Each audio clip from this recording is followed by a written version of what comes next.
All right. Thank you, Justin. I appreciate it. Hello, everybody. Nice to see you all this evening. My name is Jimmy, and I'm an alcoholic. It's good to be here with you.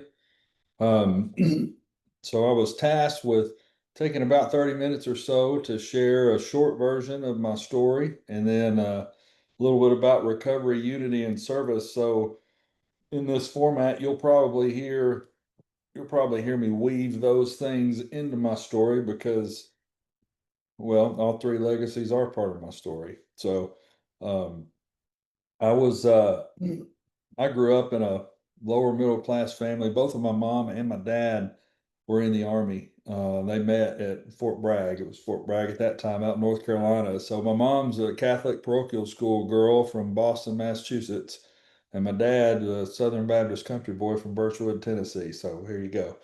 I was destined for success from the beginning. Um, so growing up, I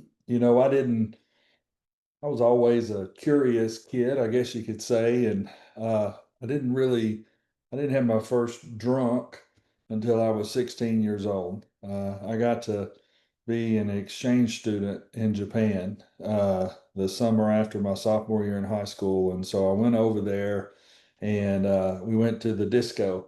And the local Japanese folks in Nagoya had given us free drink tickets. And so we go in there and they hand me these tickets and they look like raffle tickets. And they're free drink tickets. And they said, "Oh, Gaijin, where are you from?" And I said, "Well, I'm from Tennessee." And all of my new Japanese friends said, "Oh, Jack Daniels." So they knew a little something about Tennessee because of Jack Daniels. And so I proceeded to tie one on, and that's where all of the insecurities and uh, all the feelings of inadequacy and all this just being uncomfortable in my own skin that had plagued me from as early as I could remember as a child up until that moment just kind of melted away. And man, it was unlike anything I'd ever experienced in terms of freedom and being able to finally just exhale and breathe for what felt like the first time in my life. And so, you know, that happened for me in that moment. And I I'll probably, in the interest of time, I won't get too far into the details about it, but I'll share a few things with y'all to kind of, I guess, frame the story, if you will. But some of these more personal things I'll share with you are really just to help you get to know me a little bit better and my story. There's some tough stuff in there, but it's not what made me an alcoholic. The thing that makes me an alcoholic is defined in our big book. And I'll never forget the feeling I got the first time I read the doctor's opinion for the first time and came across that phrase, phenomenon of craving. It resonated with me immediately. And I recognize that as for me, I say I get thirsty. If I drink alcohol, I get thirsty. And that's just what happens. I like water. I like coffee. I don't get the same kind of thirsty when I drink those beverages as I do when I drink alcohol. So, our book goes on to say that of the alcoholic, that often our problems pile up and become astonishingly difficult to solve. And that's described my life to a T. Um, my problems pile up. I drink. I get thirsty. I drink more than I intended to. Things happen. I have consequences. I started having lots of problems. My problems pile up and become astonishingly difficult to solve. So, what do? Well, I mean, sounds like a good idea to drink. So I would do that, rinse and repeat. And then, the second thing I guess that's really important for me to acknowledge is that I don't get real thirsty until I put it in my body. My problems pile up, become astonishingly difficult to solve. Anybody in their right mind could look at my life and connect the dots and say, okay, Jimmy, when you drink too much and bad stuff happens. So if you would stop drinking, then maybe bad stuff wouldn't happen. And that sounds perfectly logical. But the trouble is I've got this peculiar mental twist. it calls it, this mental obsession, this thing that tells me that it'll be different this time. I'm going to do something a little different. And somehow I will convince myself that I'll just have one this time, or I'll do it different, or I'll change the brand or the environment or what have you. I mean, just ad nauseum of all the different combinations that I've tried over the years. It always landed me in the same spot. And so in 2006, October the 16th of 2006, I'd been up all night drinking and doing the stuff that helps you drink more. And I end up uh, getting arrested again. And I've got a few charges on me, a couple of them felonies. And I'm looking at some prison time. And my attorney suggested I go to treatment. And it was there. I went to an IOP program, and part of that was you had to go to an AA meeting. It was at 8 p.m. on Monday nights, the Mentom group that met at Valley out here in Chattanooga. And so I went to that meeting, and I had darkened the doors of Alcoholics Anonymous once before in 1999, January the 14th of 99. I'd been up all night drinking, doing things that help you stay up all night drinking. And I ran out at 8 o'clock in the morning and, had to go get more. And I had a head on collision and about killed a lady. And she ended up coming to court in a turtle suit, a wheelchair, and a neck brace, and begged for mercy for me. And so there was grace showing up. And I'd have passed the polygraph in that moment if you'd asked me if I was ever going to drink again. I'd have told you no, and I'd meant it. But as my friend Steve in Nashville had said one time, that my plans changed, as the weight of the consequences started to lift. Um, it wasn't, it it was the drinking and driving that was really the problem, not just the drinking, and then it wasn't really the drinking and driving, it was drinking and driving drunk. And then it wasn't just drinking and driving drunk, it was drinking and driving drunk at that particular time of night and on those roads where the law was at, and just the rationale that I would play in my head to somehow justify eventually I take another drink because that's what I do. I'm an alcoholic. So, fast forward, I'm in this meeting and I'm listening to these folks in a meeting of Alcoholics Anonymous, and they're talking about how they were feeling and how they were thinking and how they'd been drinking. And man, it was like they read my mail. Um, but it was also quite clear to me that these folk weren't living that way anymore. You could tell by looking at them. They were sitting up pretty clean cut, paying attention. It was clear they weren't living the kind of lifestyle that I had been living at that moment, but they knew what they were talking about. So that intrigued me. And I started going to more meetings, and I'm glad that I ended up in a lot of meetings of Alcoholics Anonymous where I heard a pretty consistent theme emerge. And it was about that big book, get a sponsor, work those steps, go to more meetings, and help others, and make sure you're talking, and pray, all the things. I heard a consistent theme emerge from the meetings I was going to. So I end up with a sponsor, and he takes me through the steps the first time, and my life took off like a rocket. It was just absolutely amazing, and how quickly things started to turn around once I surrendered to the process. And this is really where my recovery journey started to take off. But what I was unaware of at the time, and I would later learn from one of the great benefactors of Alcoholics Anonymous, Dr. Harry Tebow. You can read about him and some of his stuff in AA Comes of Age. Um, he talked about the ego in the alcoholic, and specifically about the resurgence of the ego in the alcoholic. And I would come to learn very intimately what that meant um, about it was about 18 months after I got sober when I went to court for a disposition of all my stuff. And I mean, instead of walking out of there with 5 years in prison, I walked out with 45 days in jail and 4 months of house arrest, and I was on probation for 2 years. So, needless to say, I ended up in a lot better shape than what I deserved, legally speaking. But part of that is they split my time up from being out there at the workhouse at the jail to also being at Cadis, the treatment center down here. So when they called my name in jail and said, "Hey, Jimmy, you're up, you're out of here, you're going to Cadis." Well, I wasn't about to tell them that I'd been sober for 18 months already because I had an opportunity to go, wear street clothes and smoke real cigarettes instead of keister tobacco. So, yes, please, and thank you. So that's exactly what I did.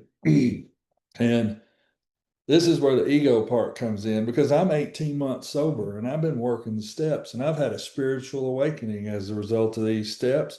And I have an opportunity. I'm going into an inpatient treatment facility where I am going to be a patient, but I have worked these steps. And I go strutting up in there with my big book talking about, I'm going to sponsor some boys up in here. And I find myself sitting in a one of our group sessions where everybody's in there. There's probably 50 of us in there, and one, uh, the clinician, if you will, the person who was professionally trained to help knuckleheads like me, uh, is up there, and she shares some things that I find to be contrary to the message that's in our big book.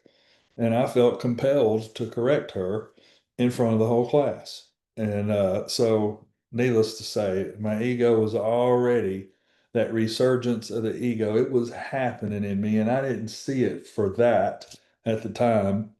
I did end up talking to my sponsor about it, and he assured me that I'd better go make amends to that lady, and I did before I got out of there. But that should have been an indicator for me, and I was too full of myself to recognize it at the time. I got out of there. My job was still held for me, and I'm making more money than I've ever made, and I'm working. I've got an important position and all this kind of stuff. And fast forward to November of 2008, so I'm 2 years sober, and I'm a groomsman in my boss's wedding, and we're at the Grandview Mansion up at Rock City, and they start passing around shots of liquor there to all the groomsmen to toast the groom. We're in the groom's dressing room or whatever, and they had ginger ale there for me. All these guys I worked with, they knew that I didn't drink. Well, I reach out and pick up a shot of liquor, and you couldn't have choreographed it any better. All those guys look at me at the same time. They're like, "Dude, what are you doing? You don't drink." And I said, "Guys, listen, this isn't for me. This is his big day. This is for him." And I tossed back a shot of liquor. That easy. I felt that shot of whiskey all the way into my toenails. And I didn't drink another drop the rest of that night because I didn't drink. That was for him.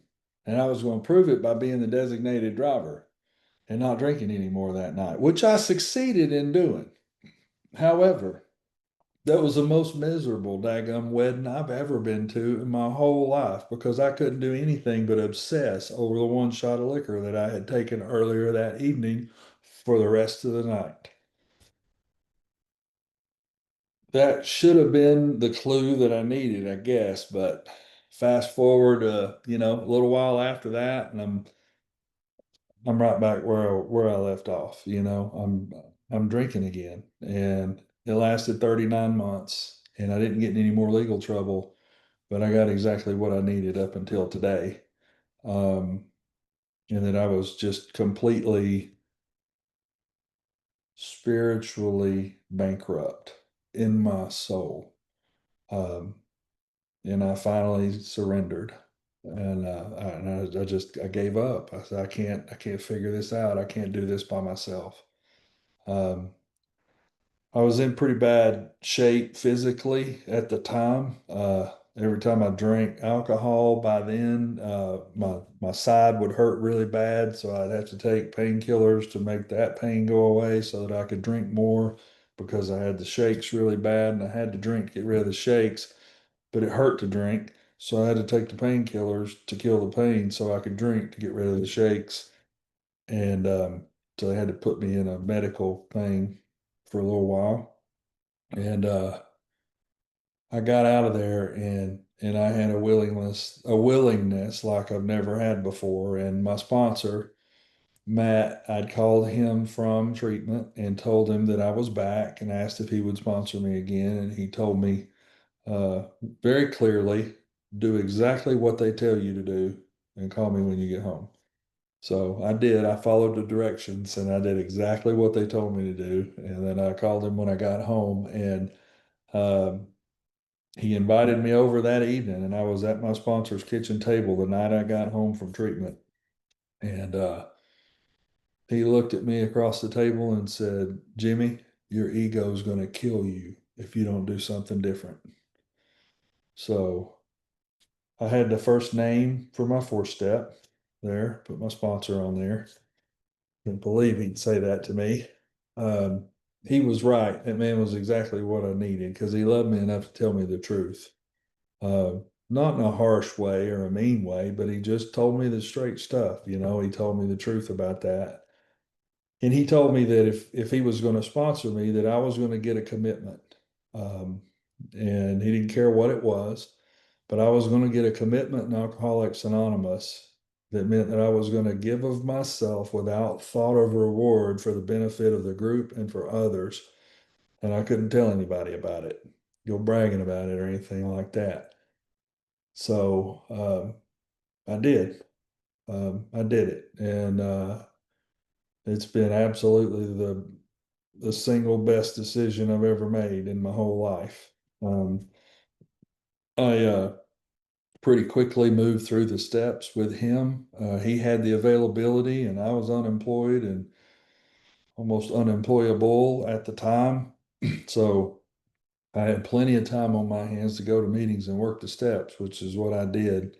And my first service commitment was we had our Founders Day picnic. I was just a few months sober, and I got to participate on that committee. And I remember being in the buddy of mine's truck riding with him because I didn't have a car or a license at the time. And we had gone to a local clubhouse and loaded up tables onto his trailer to take over to the park where we were having the Founders Day picnic.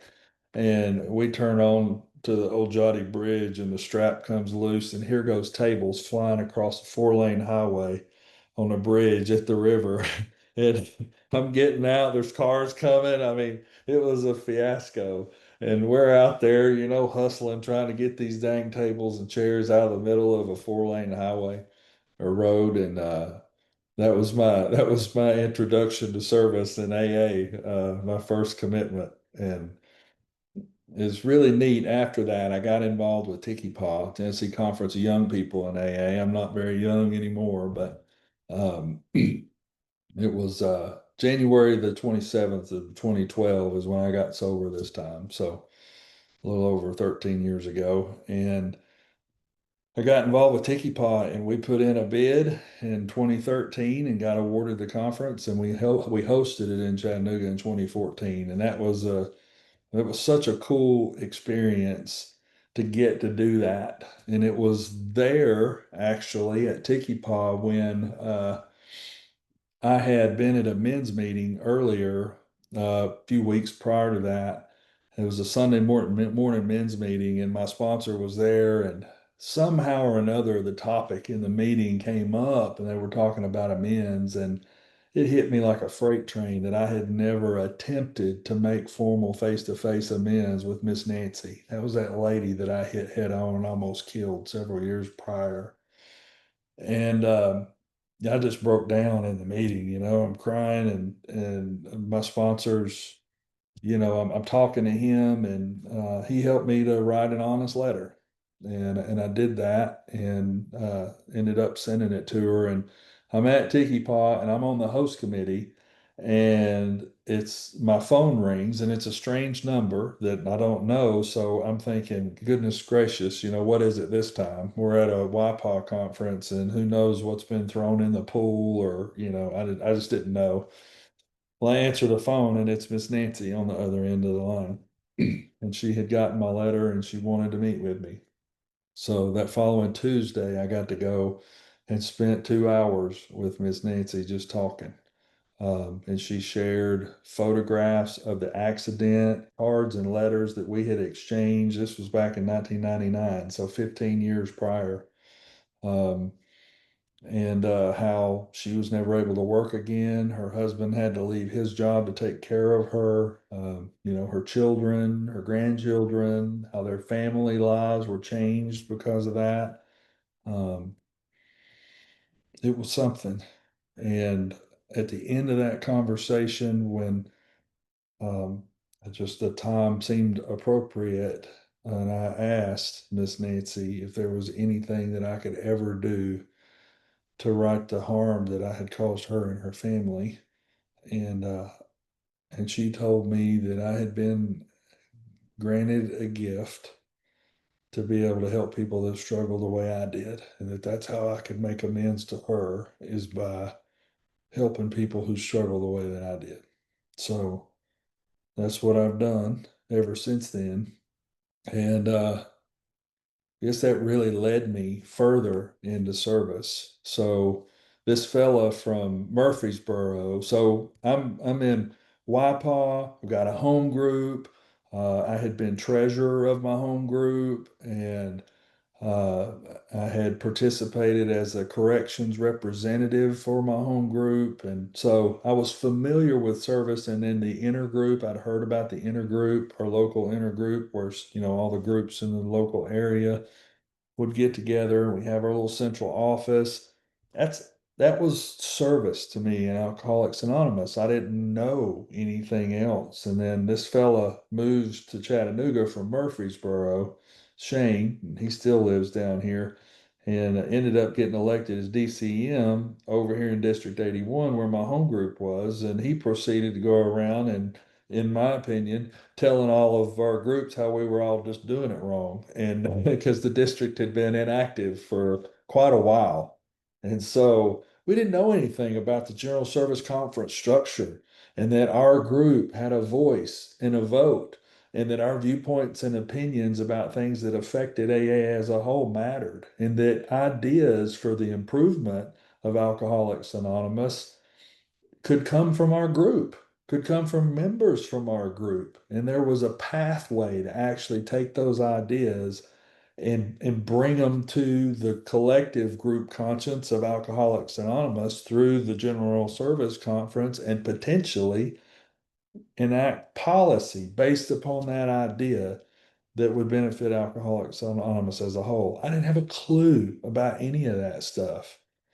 And so this guy rolls in, and I'm thinking he's riding roughshod over all of my people. You're not going to come in here and bully my group. So I felt like I better go to this district meeting, keep an eye on that guy. And so Shane really is responsible for getting me into general service, particularly. Um, and of course, we're great friends now. Um, but what an education it was for me to learn how much more there is to Alcoholics Anonymous. It was, I didn't realize it at the time because I wasn't very familiar with our traditions and the concepts. I was very familiar with the steps in our big book and 12 and 12 and recovery because I'd been living that. I'd been all in on that.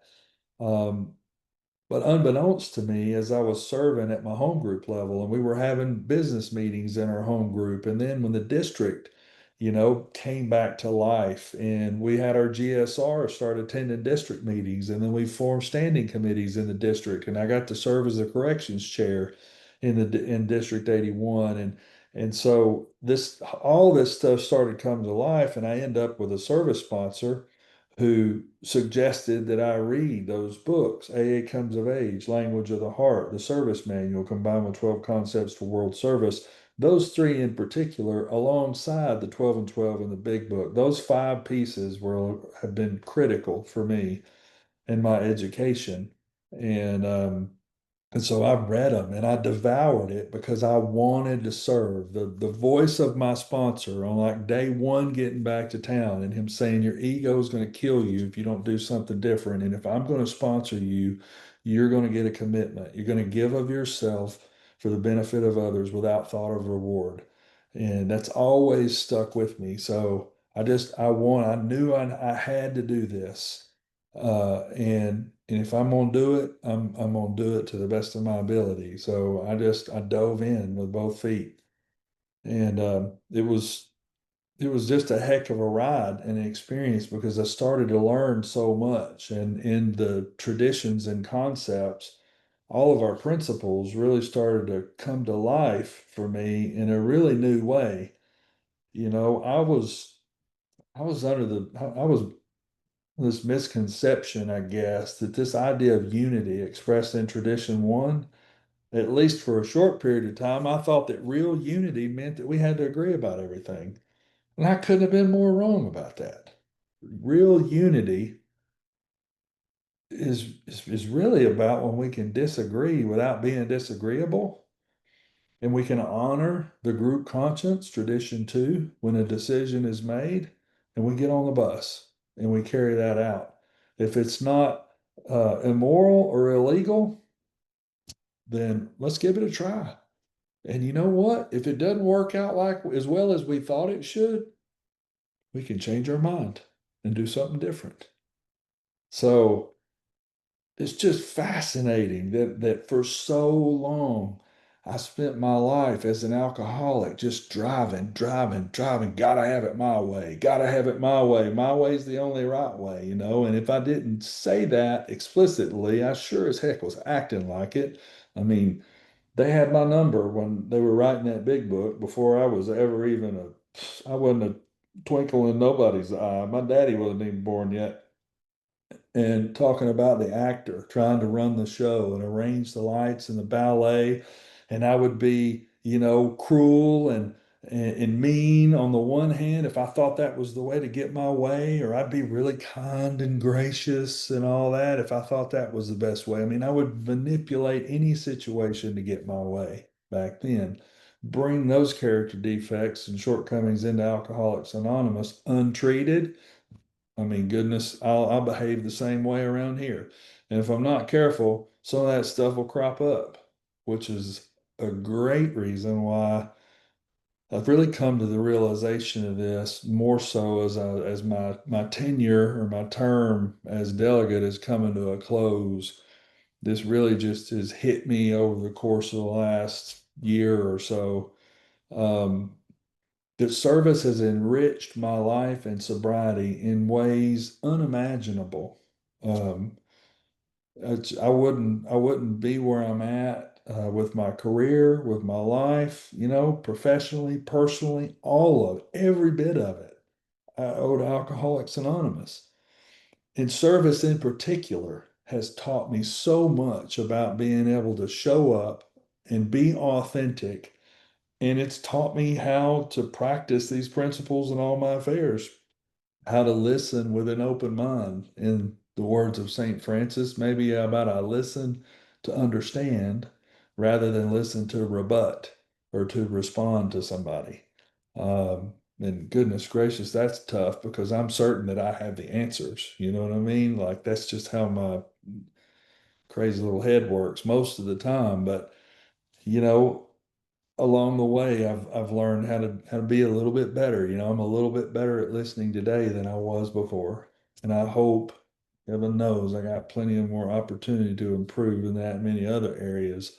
But it's been such a beautiful thing to see my life materialize in front of me, and I haven't really grabbed a hold of any of that head on. I just did what y'all told me to do. I put one foot in front of the other. I tried to show up and do what I said I was going to do when I said I was going to do it, be of service to others, and opportunities have materialized in my life. That's really how that's worked. And one of the things that really came to me this year about service is how service has enriched my sobriety in ways unimaginable.